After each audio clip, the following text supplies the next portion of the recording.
IELTS Chill Zone. Spoken in English. The Dead Sea Scrolls.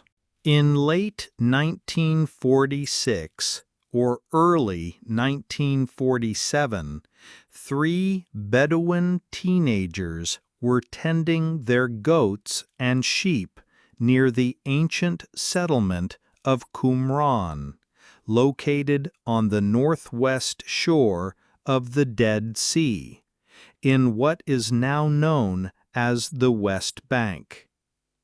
One of these young shepherds tossed a rock into an opening on the side of a cliff and was surprised to hear a shattering sound.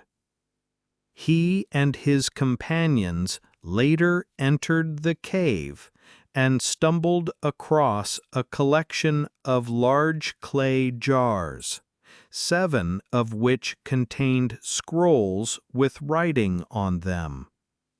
The teenagers took the 7 scrolls to a nearby town, where they were sold for a small sum to a local antiquities dealer. Word of the find spread, and Bedouins and archaeologists eventually unearthed tens of thousands of additional scroll fragments from 10 nearby caves. Together, they make up between 800 and 900 manuscripts. It soon became clear that this was one of the greatest archaeological discoveries ever made. The origin of the Dead Sea Scrolls, which were written around 2,000 years ago, between 150 BCE and 70 CE, is still the subject of scholarly debate even today. According to the prevailing theory, they are the work of a population that inhabited the area until Roman troops destroyed the settlement around 70 CE. The area was known as Judea at that time, and the people are thought to have belonged to a group called the Essenes, a devout Jewish sect. The majority of the texts on the Dead Sea Scrolls are in Hebrew, with some fragments written in an ancient version of its alphabet thought to have fallen out of use in the 5th century BCE. But there are other languages as well. Some scrolls are in Aramaic, the language spoken by many inhabitants of the region from the 6th century BCE to the siege of Jerusalem in 70 CE. In addition, several texts feature translations of the Hebrew Bible into Greek. The Dead Sea Scrolls include fragments from every book of the Old Testament of the Bible, except for the book of Esther. The only entire book of the Hebrew Bible preserved among the manuscripts from Qumran is Isaiah. This copy, dated to the 1st century BCE, is considered the earliest biblical manuscript still in existence. Along with biblical texts, the scrolls include documents about sectarian regulations and religious writings that do not appear in the Old Testament. The writing on the Dead Sea Scrolls is mostly in black or occasionally red ink, and the scrolls themselves are nearly all made of either parchment, animal skin, or an early form of paper called papyrus.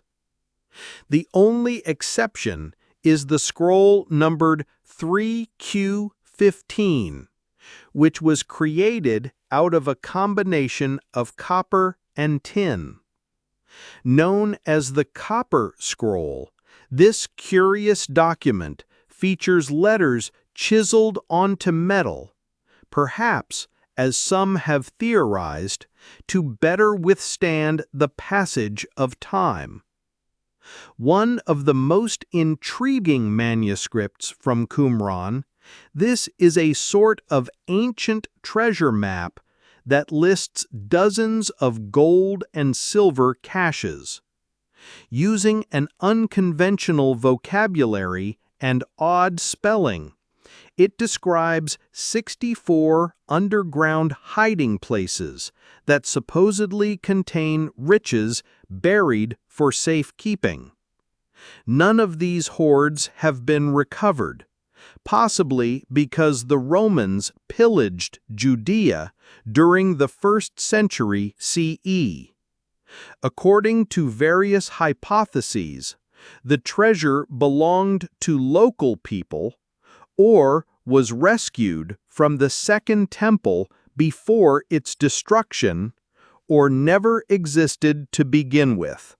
Some of the Dead Sea Scrolls have been on interesting journeys. In 1948, a Syrian Orthodox archbishop known as Mar Samuel acquired 4 of the original 7 scrolls from a Jerusalem shoemaker and part-time antiquity dealer, paying less than $100 for them. He then traveled to the United States and unsuccessfully offered them to a number of universities, including Yale.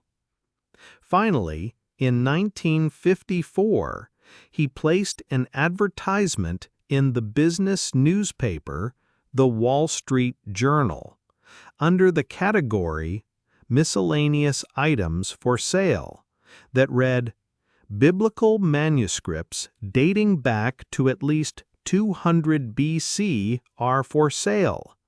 This would be an ideal gift to an educational or religious institution by an individual or group." Fortunately, Israeli archaeologist and statesman Yigael Yadin negotiated their purchase and brought the scrolls back to Jerusalem, where they remain to this day.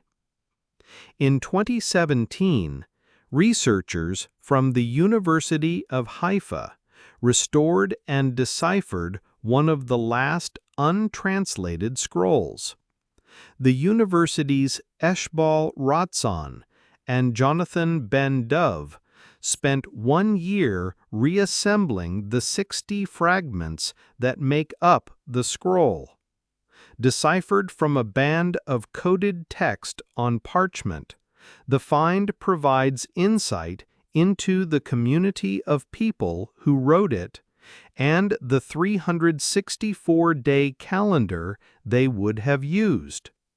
The scroll names celebrations that indicate shifts in seasons and details 2 yearly religious events known from another Dead Sea Scroll. Only one more known scroll remains untranslated. IELTS Chill Zone channel, where you fully understand and learn with ease.